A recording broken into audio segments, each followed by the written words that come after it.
Today, we're delighted to have Dr. Joachim Birn as our speaker. He received his diploma from the Technical University in Hanover, West Germany, and then his doctoral PhD degree from the Technical University in West Berlin. Following that, he worked for 9 years with Professor Karl Schindler at the Ruhr University in Bochum, Germany. After a year as a visiting staff member at the Los Alamos National Laboratory, he began working as a permanent staff member in 1982 in the Space Science Group, where he was fortunate to work with colleagues such as Ed Hones, Dan Baker, Bill Feldman, Michelle Thompson, Joe Borowski, Peter Gary, Jeff Reeves, and many other leaders in our field. In 2012, he retired from the Los Alamos National Laboratory and became a senior research scientist at the Space Science Institute in Boulder, Colorado. But he continues to work at Los Alamos as a guest scientist. Joachim is a fellow of the American Geophysical Union and of the Los Alamos National Laboratory. His research experience includes three-dimensional equilibrium theory, development of three-dimensional MHD codes, equilibrium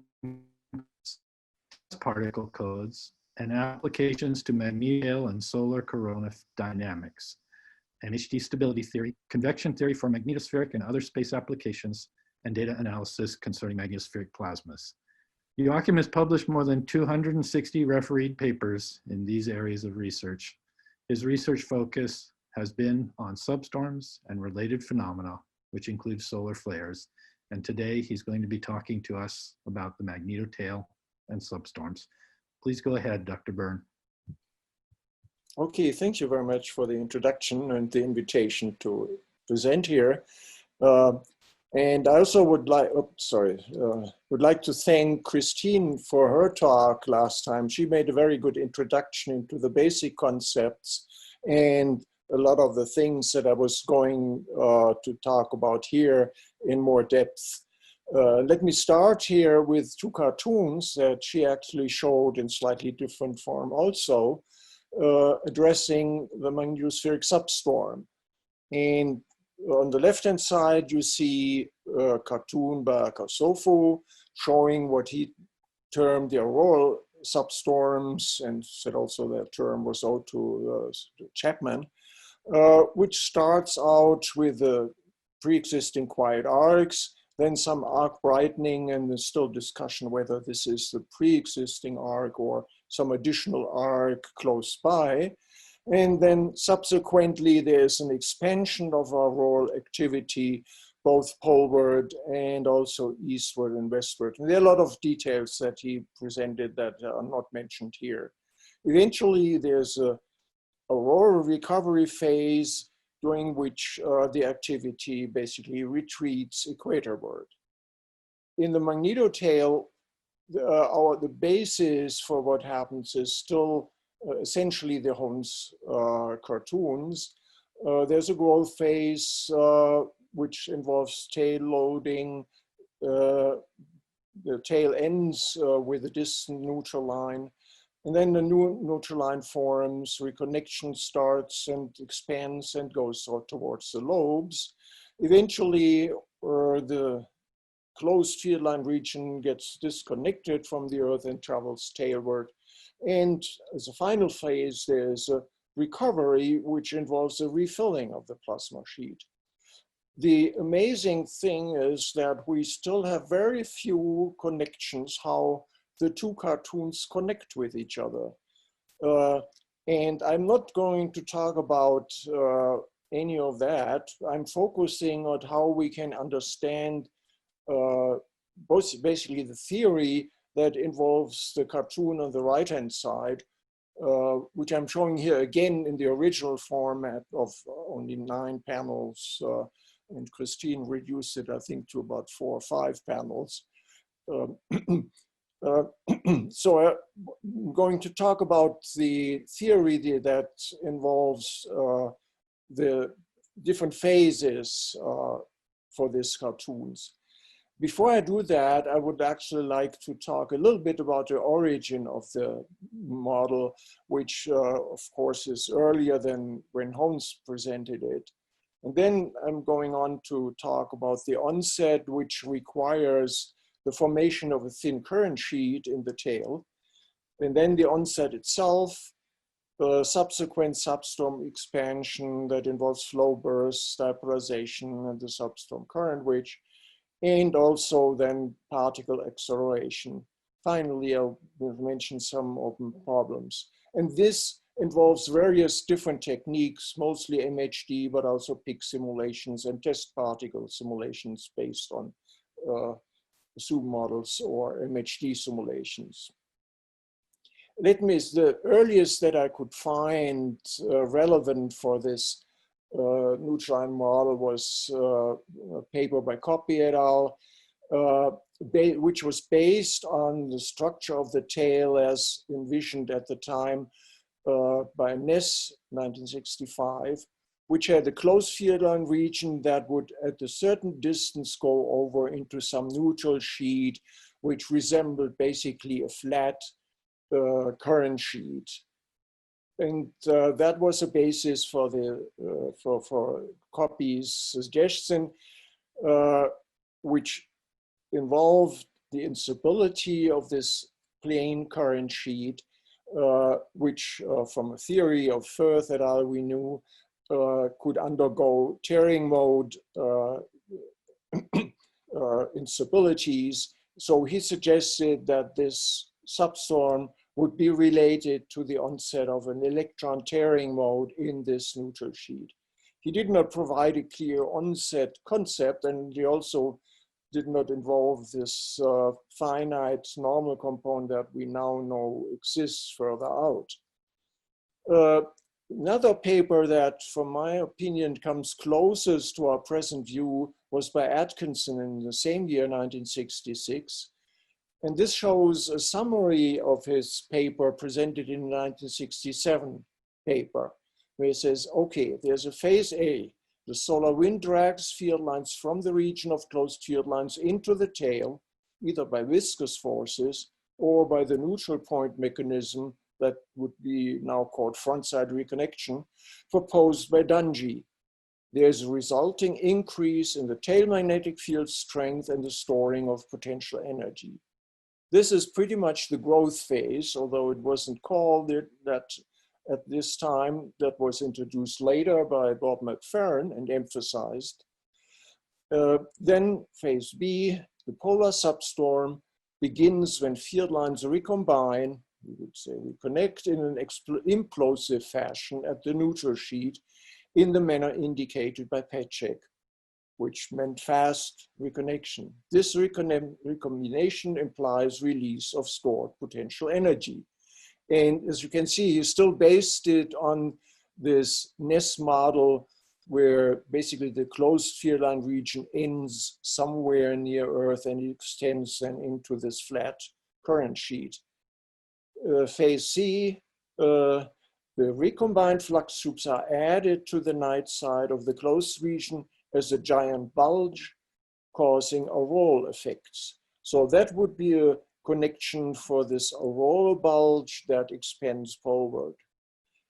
The flux tubes flow in phase D, flow around the closed region toward the day side, causing the magnetic substorm and further auroral effects. He did not go into detail what kind of auroral effects he actually envisioned here. So that comes pretty close to what we now consider the neutral line, near the neutral line model of substorms. Okay, the next milestone I would say is Bob McPherron's famous paper from 1973. And here I show actually two papers from that year. And I show here some cartoons that are perhaps less frequently shown than his current wedge one. The left-hand side shows a cartoon from a 73 JDR paper showing the growth phase, loading of the tail, thinning of the tail in the near Earth region, and this would be essentially the onset region which leads to the formation of the neutral line. The other one I found even more interesting because it not only shows the topology of this newly formed closed plasmoid, which wasn't called that at that time, but also in the equatorial plane, the finite dimension of this region, which consists of the finite region where BZ becomes southward, limited on the earthward side by the X-type neutral line, then an O-type neutral line in the center of this plasmoid, and finally a region where these field lines close that extends to this point here. And this neutral line is out of the picture here. So the next slide shows on the right-hand side the most famous cartoon by McPherron showing the connection to the diversion of field line currents that he found to be deviated from the tail. And on the left-hand side, some earlier cartoons by Boström, which showed similar connections, but not applied to the substorm current wedge or substorms at all, but rather to auroral arcs. And it was interesting, this top figure could have been the cartoon for the substorm current wedge, except the currents are in the opposite direction to what we would assume are the perturbed currents here. And he did, as I said, he did not apply it to substorms directly, but rather to auroral arcs. Then comes a paper in theory by Schindler, which kind of built on the Coppi mechanism, but starting out from a more realistic tail, which includes the northward magnetic field component and closed field lines. And then also had the onset of a tearing mode. He did not have this many multiple islands, but it's still a few islands, and the macroscopic neutral line here. And to supplement that picture, I actually show here some results from Slavin et al. Investigations that indeed confirm the existence of such flux slopes or closed field line regions earthward of a macroscopic, as well as tailward from a macroscopic neutral line. And he also tried to put it into a three-dimensional view with coiled ropes, but didn't really show where they end. There was a problem, however, with the Schindler picture, that the tearing mode, the ion tearing mode that he suggested was stabilized for a very small normal field component. And it took a very long time before that really was eliminated. Now let's do one more observational picture from the early times, substorm injections. That was, came up with the first geosynchronous satellites in 67 or so, that it was observed that substorm onset was related to the onset of energetic particle flux increases. And this is probably the earliest paper, which actually makes it quite clear that if you start at the bottom here, this is an H component on the ground, showing what's termed the negative bay, showing the onset of particular currents that flow horizontally through the westward direction through the ionosphere. This coincides with an increase of the H component, which is essentially the BZ field at the geosynchronous satellite, and the increase of fluxes at various energies ranging from 50 keV to several hundred keV also at geosynchronous. This is a newer picture based on the Los Alamos satellites presented by Baker et al., which shows a connection between different satellites in the tail, named H, showing the loading of the tail by the increase of the magnetic field strength, and the unloading after the onset of a substorm, and showing the increase in energetic particle fluxes for both electrons and ions here. This is now the two-step case. And also from geosynchronous, he had a parameter called C2 that indicated stretching and dipolarization of field lines simply from the anisotropy of the electron populations. Okay, so much for the history. I don't want to continue that. This is just the basis for what I'm going to talk about. So now let's say the very first stage would be the pre-onset stage.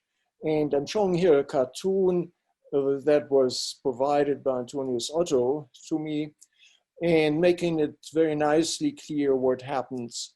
On the front side, you get reconnection, and the red arrows are flows that transport field, as mentioned by Atkinson already, into the tail and loading the tail by energy. This would be called magnetic flux addition in the open field line region.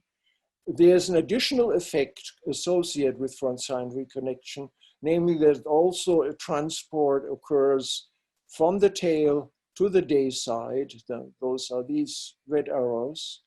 And that would be a depletion of magnetic flux in the equatorial plane, depletion of closed magnetic flux.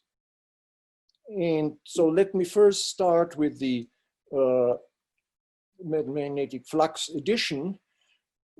We had a theoretical paper, this first in 2D, where we simply deformed the tail in a quasi-static fashion. And you can do this simply theoretically, assuming the conservation of mass on closed field lines and the entropy, which can be defined here in this form by the integral P to the 1 over gamma ds over B, or when the pressure is constant on field lines, this would be P to the 1 over gamma times V, where V is the flux to volume.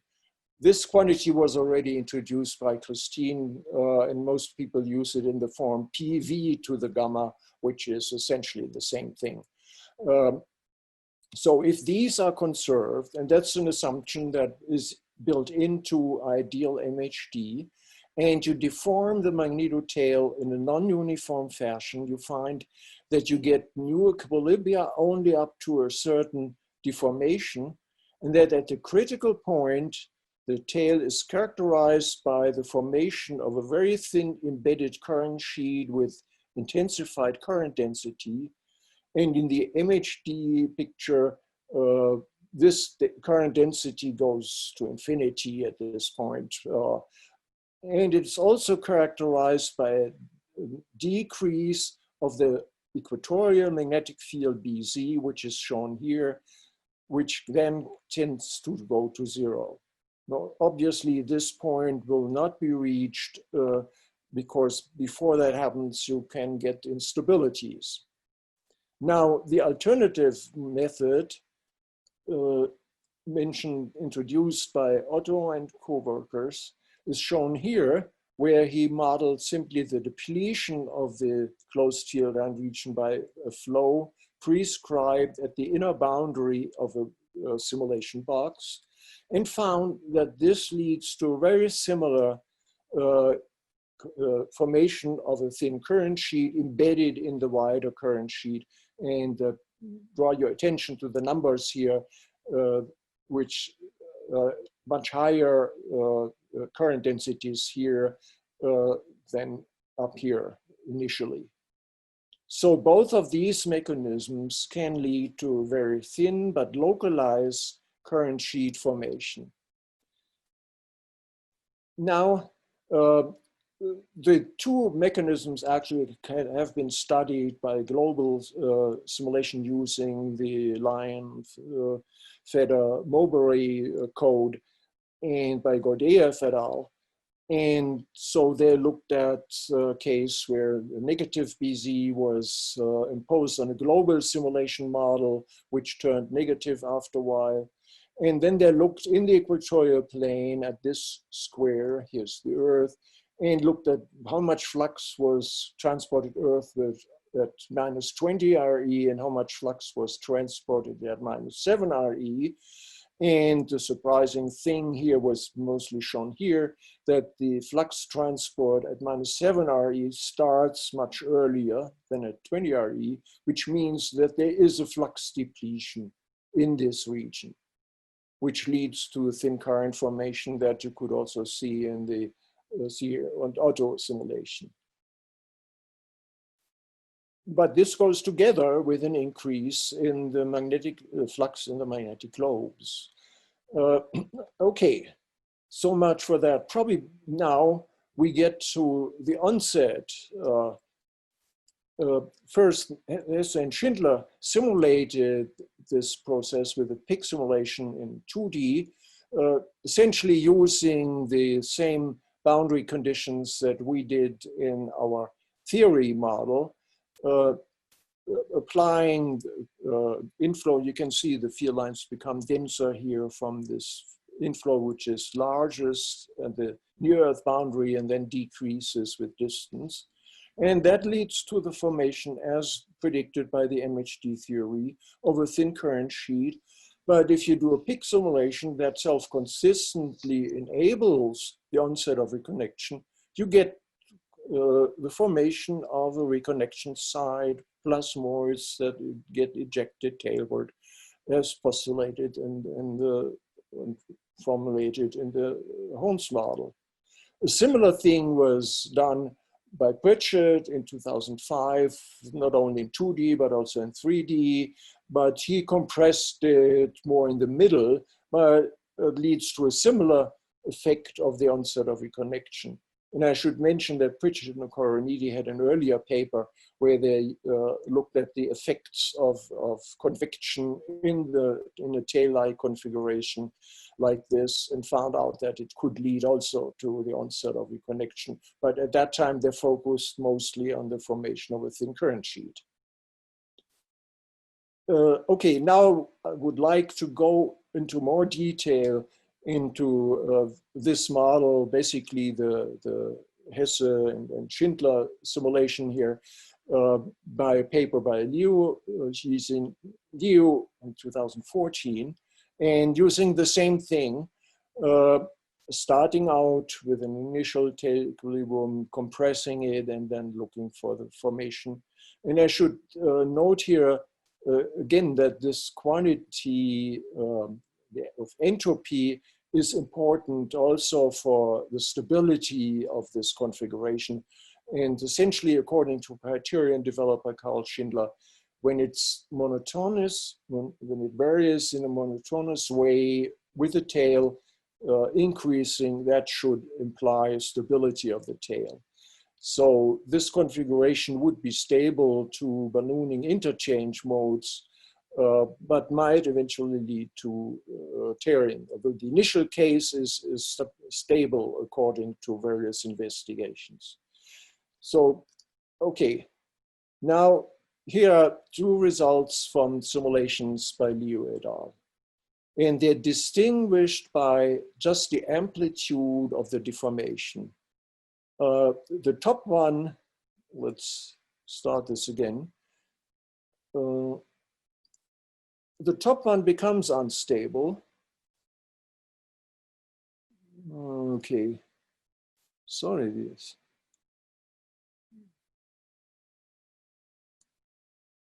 Doesn't work very well.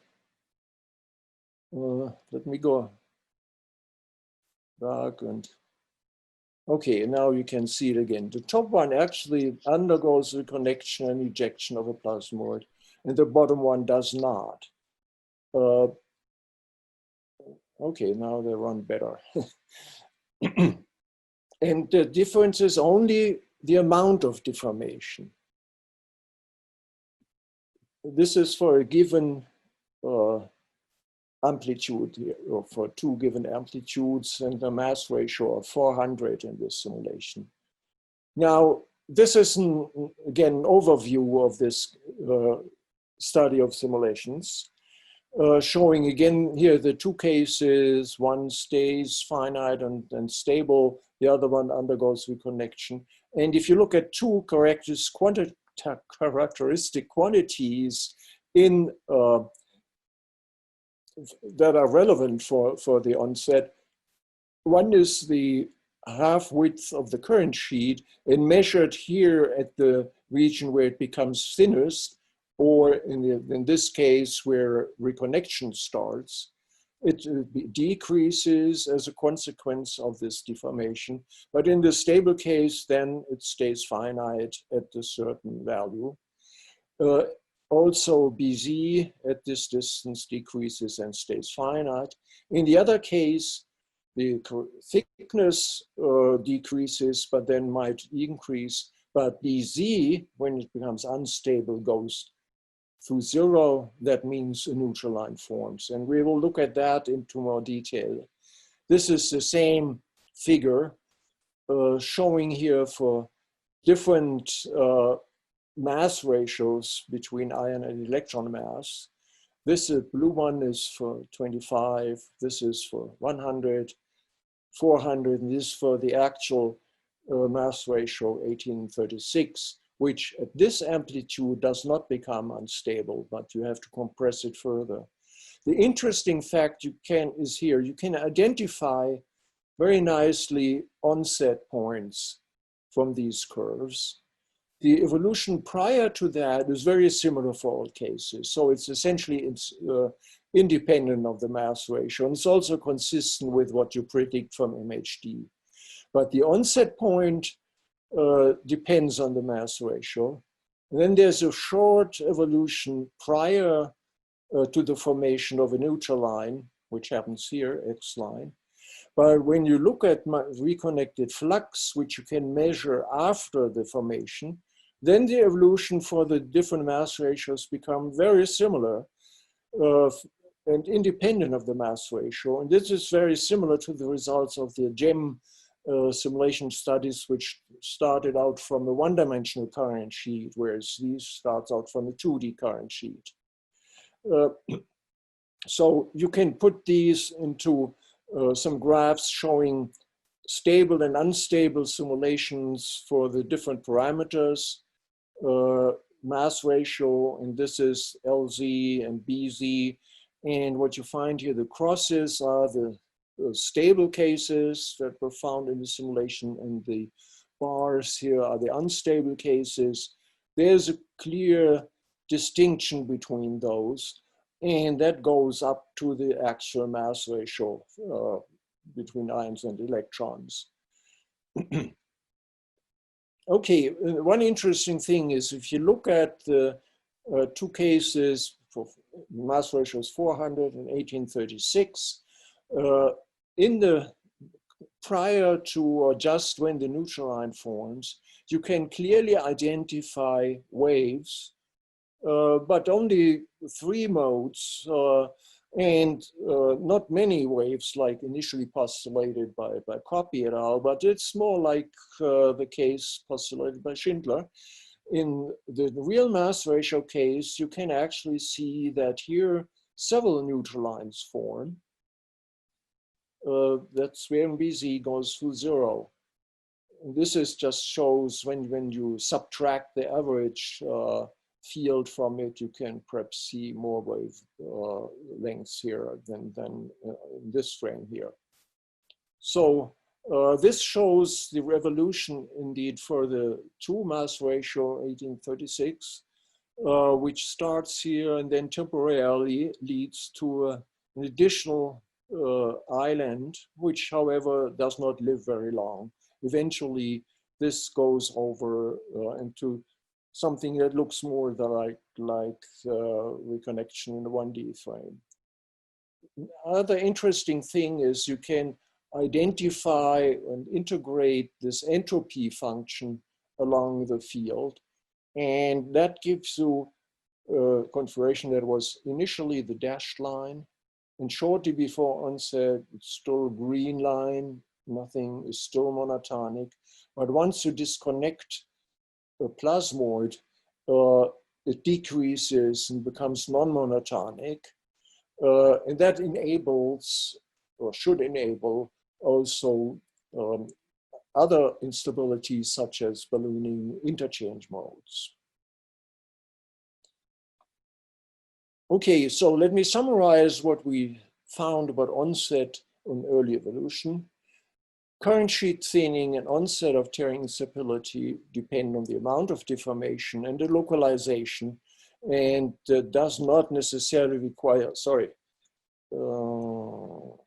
does not necessarily require continuous driving, but it requires some deformation and the consequence of that. The onset requires both the local thinning and reduction of BZ, but they typically go together, but they can be localized. They don't have to be applied everywhere. We had an early stable evolution, which was independent of mass ratio, consistent with MHD, whereas the onset of instability depends on the mass ratio, which is an indication of electron tearing. And the unstable tearing modes, actually also there, the wavelength that we could identify are consistent with electron tearing. But that takes only a very short time.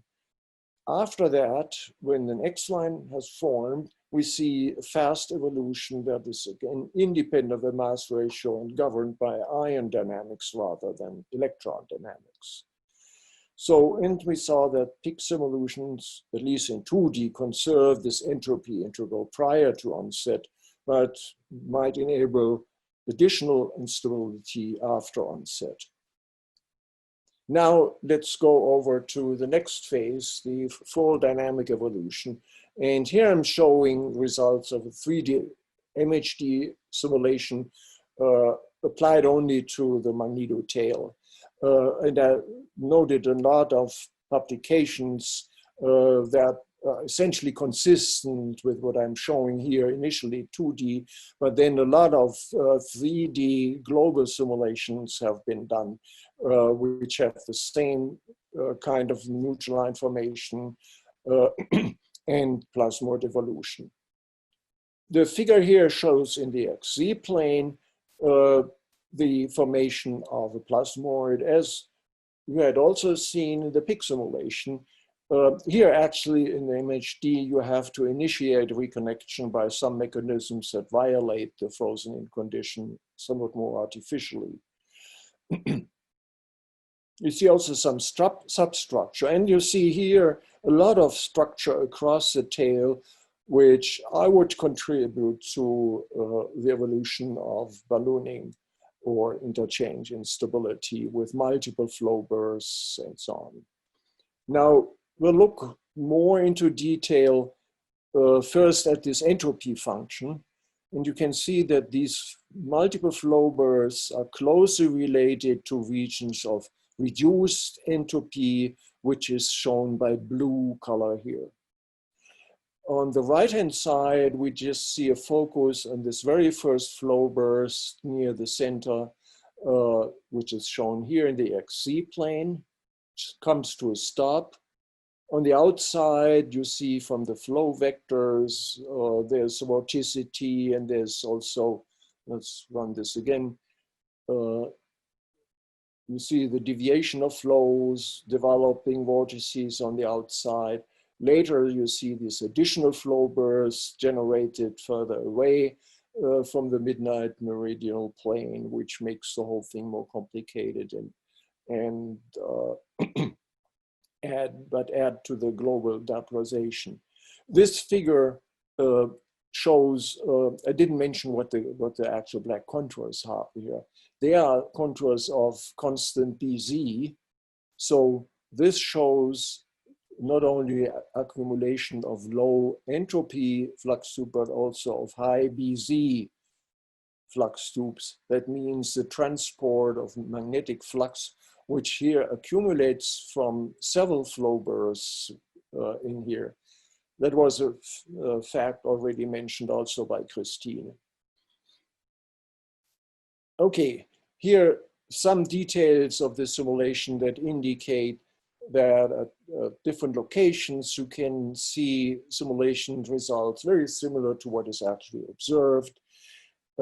Here further out, you see first of all, flow burst with some oscillations, this simulation, this is an observation by Panov et al.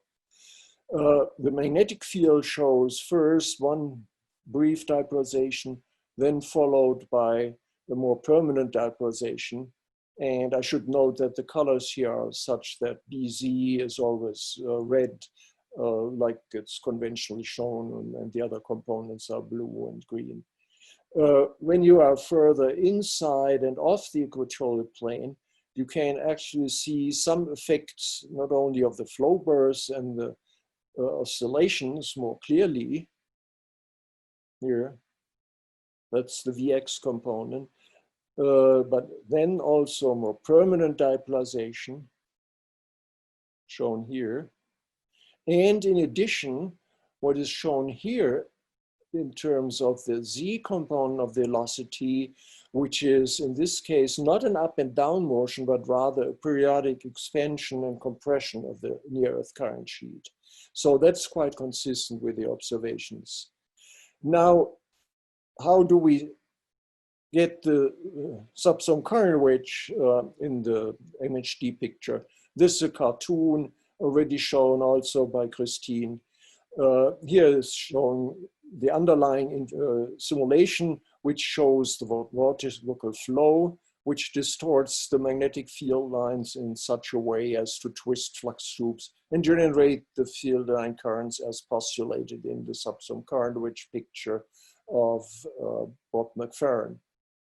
You can also analyze this, which is frequently done in terms of equilibrium contours, using Vasilina's formula, looking at flux tube volume and magnetic pressure, and found when contours of constant pressure, shown here in color, and constant flux tube volume, shown here as white contours, are not aligned with each other, which mostly happens here, that would be the regions where you divert the currents from cross tail to field aligned currents. So you can understand very well how the substorm current wedge is set up in this MHD picture. And this happens not at the neutral line, but rather in the inner Magnetotail region where the flow gets diverted. So that's a summary of the MHD results. We got an onset of reconnection in the near tail, leads to fast flow, plasmoid ejection, dipolarization sequence, bouncing, pulsating, consistent with observations. The flow bursts are associated with low entropy bubbles and dipolarization, and they can cause substorm current wedge type field line currents. Furthermore, multiple bursts can contribute to the total growth of the substorm current wedge. Now to the next picture, next question of particle acceleration, and we'll focus here again on the first dipolarization in the simulation. And again, here's a huge number of publications that have addressed these pictures. They are mostly consistent with each other. I think differences occur to some extent in where the particles might come from that are accelerated, but the basic mechanisms are, I think, consistent between all these pictures. That's why I'm focusing on my own results here. So a little bit about the method of test particle tracing. We use the fields from the MHD simulations. They have to be interpolated in space and time, and you have to avoid spurious field and electric fields that can avoid from that. I use the backward tracing technique and then impose the distribution functions at the origin to infer the distribution at the final location. And that way you can construct at selected locations distribution functions and fluxes as function of time. Finally, well, this is important reflection at the near Earth boundary because I use only a limited tail model. In addition, it's important to know that we use a full equation of motion for ions and for electrons whenever the fields are strongly varying or weak. Other than that, for electrons, we use gyrocenter drift approximation where the mu, relativistic mu, is conserved. Let me then first start illustrating some ion acceleration orbits. Okay, this shows, again, in the top, the orbit in the XZ plane, at the bottom, the orbit in the XY, projected in the XY plane, and at the bottom, again, these black curves are curves of constant BZ. This would be the X line here, which can become quite complicated later times. And on the right-hand side, you see the energy gain as a function of time. What you see here is the particle first encounters the neutral line vicinity in a region where the electric field is not very strong, but it gets accelerated at this time by this amount.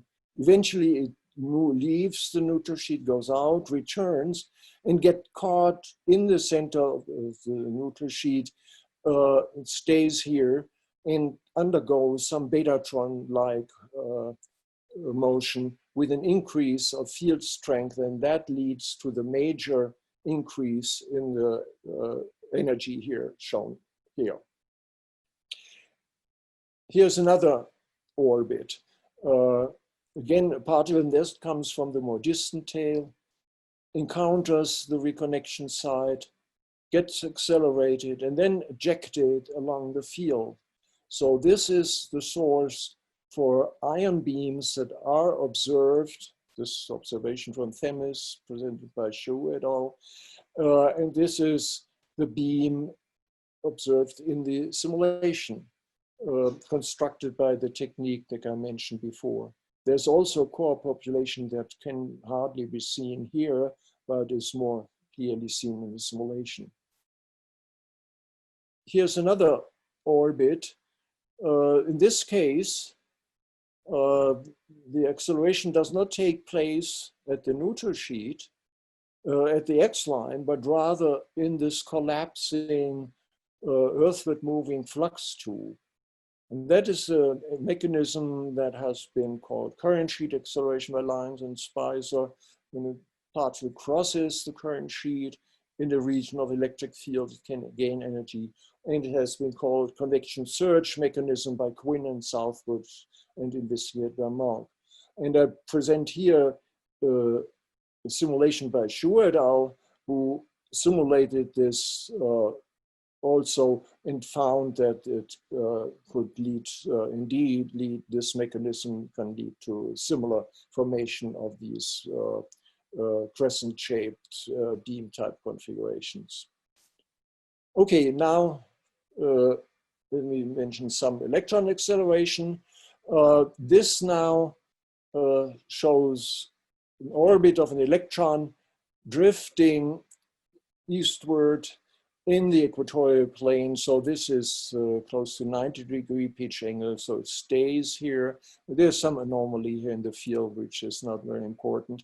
But eventually it gains energy when it's caught in this earthward propagating dipolarization front.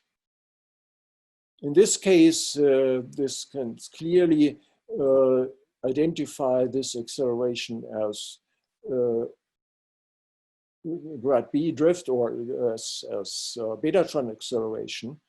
And it's interesting, yeah, that at the late part, it actually moves along lines of constant B, so it does not increase, BZ does not increase anymore, and that's when the energy remains approximately constant. One more case. This is now a case of an electron that undergoes many bounces, and I show the location only in the equatorial plane in two projections because it bounces too fast. But the bounce motion is resolved in the integration. And what you can see here at the bottom is the energy as a function of distance. And what is most clear at the end here is that the energy increases primarily at each equatorial crossing point. So the energy gain here is very similar to what I showed before for the ions. This is called by Northrop as first order Fermi acceleration of type B, but you may also consider this as a result of the contraction of these field lines when they go from here to here. but it's essentially equivalent to the current sheet acceleration by lines and spice, or this convection surge mechanism by Quinn and Southwood. Okay, let me just mention some basics on the electron acceleration. When we trace electrons backwards in time from a certain from a certain location in the equatorial plane, and I illustrate this here by just drawing a region of enhanced electric field, disregarding the fact that it actually changes in time.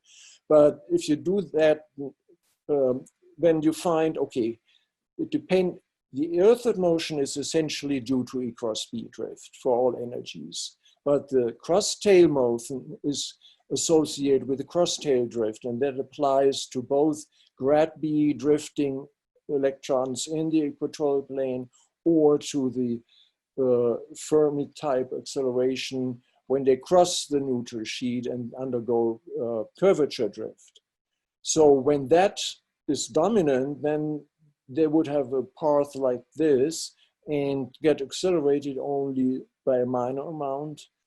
If the drift or is somewhat slower, then they might have an orbit like that, get a more significant increase, but also come in from the sides by drifting inward. When the energy is even lower and you trace them backwards, then they come back after many bounces or after some grad B drift, back to the X line. So those particles must have undergone, or the field lines they are on must have undergone reconnection, and they have a different entry and different source region. And I should mention here that the two acceleration mechanisms, betatron, which can be understood as E cross B drift towards gradient B, can also be understood as grad B drift towards minus E for electrons. So that's essentially this drift path. And equivalently, Fermi acceleration, which can be understood as E cross B drift towards the curvature vector, which is equivalent to a curvature drift towards minus E, the electric field also. Okay, let me just do the summary of the particle acceleration.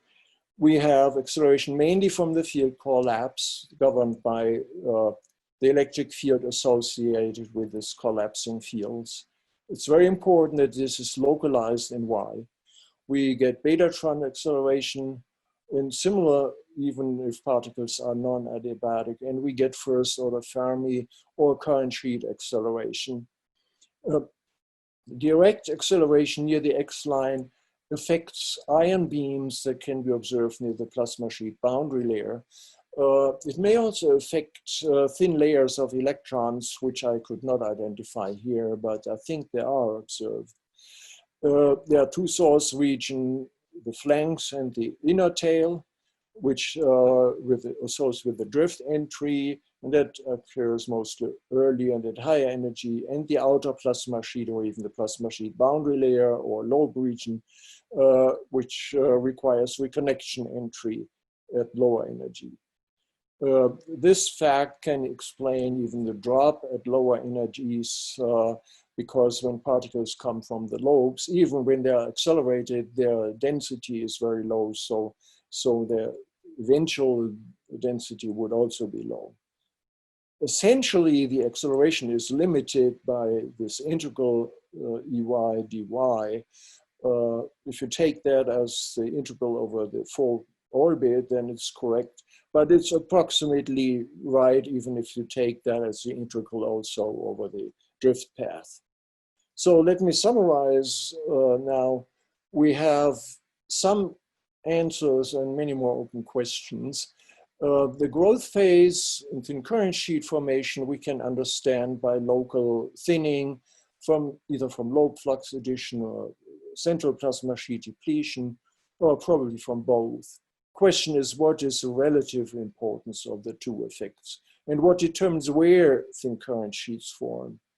The onset, again, can be understood by localized current sheet thinning with the onset of tearing and leading to fast reconnection.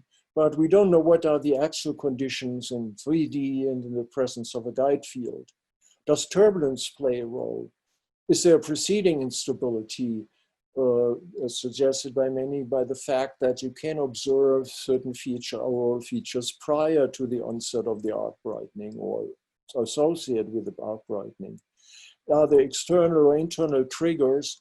And by that, I not only mean a sudden turning in the solar wind field orientation, but also flows that are suggested to come from the distant tail and trigger onset in the near tail.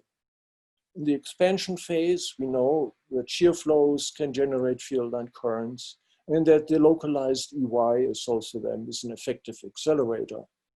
We don't still know quite what the relative role of multiple flow bursts is. Do they come from the same location or different locations? What is the role of waves and anisotropy? What is the relevance of injections for the ring current? And finally, recovery phase, I have no green here at all. The question, what stops reconnection? How does the neutral retreat? How does the plasma sheet refill? And the underlying question that, is the question, okay, how do these tail features connect to auroral features? There is very little that we know for sure. Okay, thank you. Thank you, Dr. Birn. That was a fantastic talk, wonderful talk, very clear, very informative.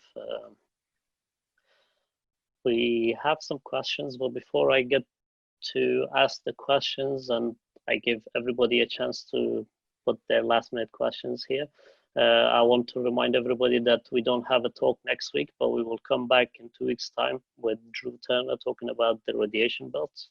So please do join us in 2 weeks' time.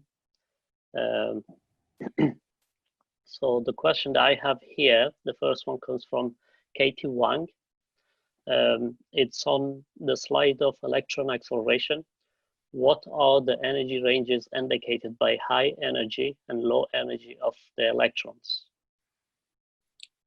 Oh, okay, the energization, I think the regimes are, as shown initially by the Baker et al. And Parks and Winkler paper, they are in the tens of keV to hundreds of keV. There are very few injections that have higher energies, MeV or above, but the normal range is in between several tens of keV and hundreds of keV. Okay, yep, thank you. We have another question from Antonova. Please comment the situation with the storm time substorms. Is it possible to model dipolarization front observations inside magnetosphere during magnetic storms? Basically, yes. I presented here my own simulations, but global simulations should be able to address that. And in my view, the major distinction between storm time substorms and non-storm time substorms is the location where reconnection might be initiated. During storms, there's an indication that the plasma sheet moves inward, the magnetotail gets somewhat more compressed, so reconnection is expected to start earlier in.